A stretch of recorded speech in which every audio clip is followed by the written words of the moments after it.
Why are we ashamed if we're in debt? All of Nigeria is in debt now. In fact, the whole world, not even Nigeria, the whole world lives from debt, especially America.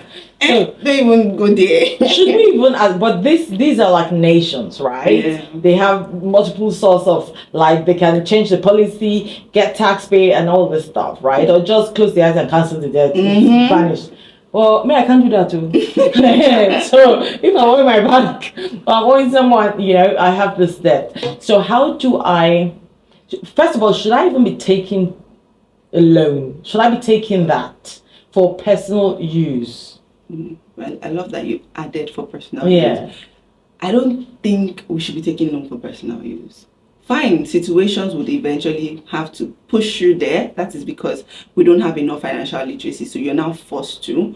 But for personal use, there shouldn't be a reason why you should be taking on debt.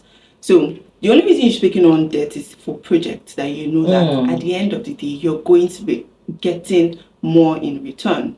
So what I'm also going to touch a bit about where you said why people are ashamed about debt. So I want to assume that a few of the listeners will be Nigerians. So I don't know why and who said that debt was a bad thing to us, who preached, who brainwashed us, who imbibed that culture of living, paying up upfront. But that is where we find ourselves, right? But debt is not a bad thing. It is actually a good thing, because at the end of the day, if you're able to use debt properly, you're going to be getting more value for your money.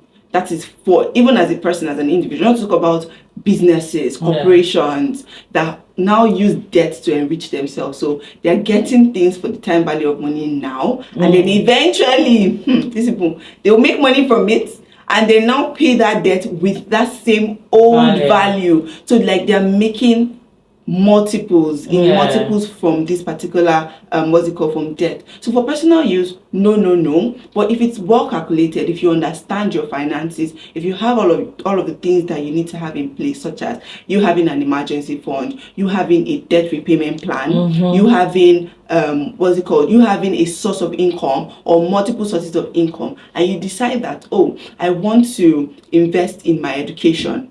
And when I'm done with that education, I'm going to take a loan. I'll go to school. When I'm done with school, I'm very sure that this particular course, I'm going to put myself to it. I'm going to get X, Y, Z, or the potential. Life can happen. That's the thing.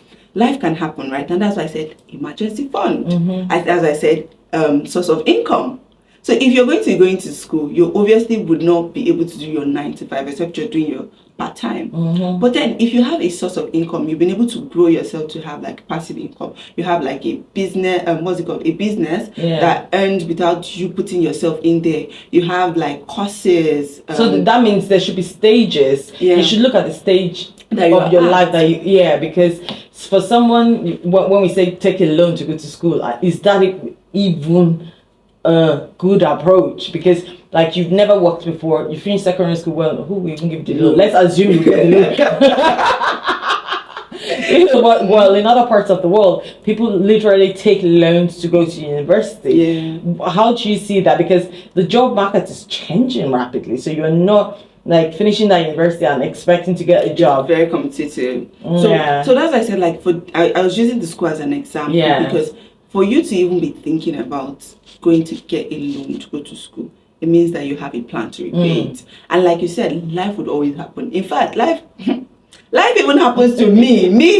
Not to talk about people that don't even have any knowledge at all, that don't even have plans, that don't even know what to do next. Okay, let's say you were expecting, or you were working, and then you're supposed to end for 6 months, and then all of a sudden at month 3 the salary ceases or the money ceases. What's going to happen for the next 3 months? You don't even have a backup plan and all of that, or you just even get laid, or you don't have a backup.